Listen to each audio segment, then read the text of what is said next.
Thank you, guys. So, Sean, coming into Friday's matchup against New Jersey City University, Rowan's baseball team were on a roll. They had a 26-7 record, and they were battling with TCNJ for the top of the Mid-Atlantic region. So, this game was pretty important for them, huh? Yeah, especially they were coming off a loss to Penn State, and what a way to come back. And on a beautiful day, they scored 14 runs, 14-0, and their all-time series against the Gothic Knights, Rowan leads 102-15. So we had some pretty good odds going into the game. Yeah, definitely some history working for them there. All right, so we're going to get into some highlights. Sean, Rowan's pitching staff is phenomenal. Their rotation is great. It's one of their best assets, and they were starting arguably their best pitcher today. Yeah, Danny Serino started yesterday, and he had a hell of a game. 6 shutout innings, 7 strikeouts, no walks, and that's the key. No walks. You don't want to give guys on base. You don't want free passes. And he started off giving up a leadoff double to start the game, and a lot of pitchers could lose their composure there, but he settled down, worked out a jam. Fielders made a nice couple of good plays. He was able to work out, and after that, he was on cruise control for the rest of the game. Exactly. Big confidence booster. He talked about it later. He's got big confidence coming off of his injury from last year. He's finally got some momentum. He managed to get out of that hole, and his teammates helped him out in the outfield and at bat, especially in the third, putting up 8 runs in that inning. Yeah, imagine coming out when your team scores 8 runs. And I just want to mention one more thing about Danny. It reminded me of Roy Halladay, because Roy Halladay used to have a shaky first inning, and then he was on cruise control yesterday, and that's a lot what Danny did. And then you can go out and have fun after your team scores 8 runs like that. No pressure, just get the outs. Exactly. I'm sure it made his job a lot easier. And after that 8-run inning, I was actually surprised to see that the Gothic Knights left their starter in after that. Yeah, I remember saying to you, I'm like, wow, they're really leaving the starter in there. If we look at the stats, Rowan hit 487 yesterday.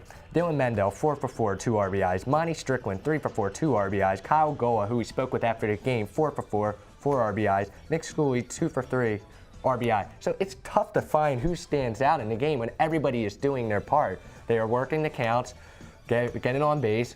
Gothic Knights made a few errors, but hey, you put the ball in play, good things are going to happen. Exactly, and even after they changed their pitching a couple times, the Profs were still able to put up points on the board.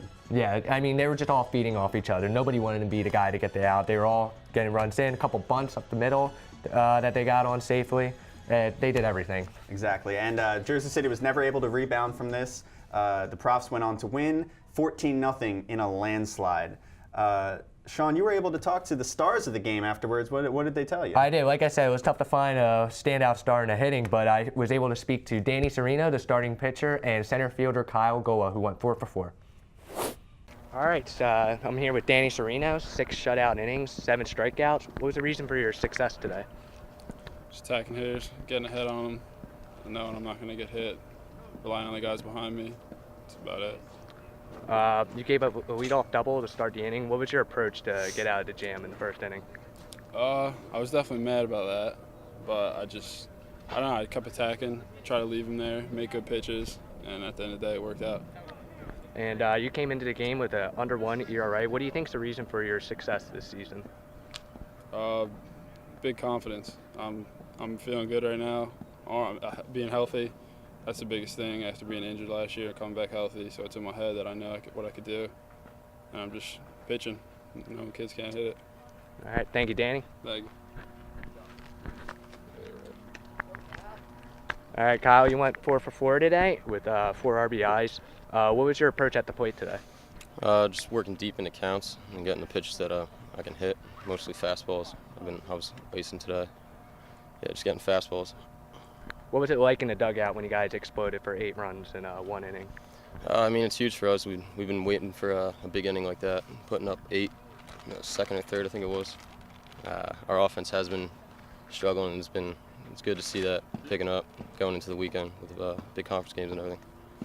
The team's been playing very well this season. What do you believe is the reason for you guys' success? The off-season work. We've been grinding the entire fall and coming back from winter break and everything. So everyone knows their purpose. I'm joking. But yeah, everyone knows their purpose and everything. Everyone's just, falling in place. All right. Thank you, Kyle. Thanks. Well, you heard it, Sean.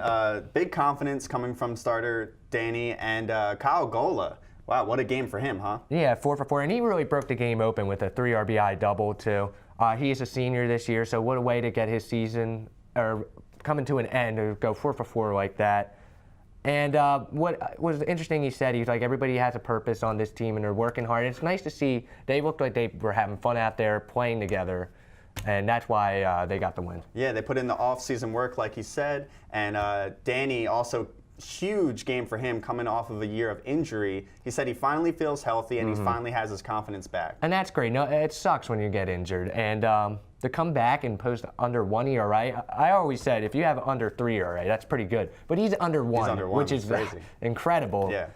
An interesting thing for the Profs is their hopes in the NJAC tournament. Now they're bringing in a lot of momentum. They got the #1 ranking. They're fighting with TCNJ for that, to hold on to that. But they're going into the tournament with a lot of momentum, a lot of confidence. 14-0, that's a good game you want at the end of your season to bring you into that tournament. Exactly, especially after you're coming off a loss too and you demolish the Gothic Knights. And like Kyle said, in the offseason, they all have a purpose. This is a team working together and want to make some real damage in the postseason. Exactly, and right now they're #1 at the Mid-Atlantic. They're getting a lot of national coverage for a D3 team. Rowan in general is feeling really good. Do you see this continuing after this year? Is this how you set off your program to be dominant for the next years to come? I believe so. I mean, as long as you play together, everybody works together, the coaches work together.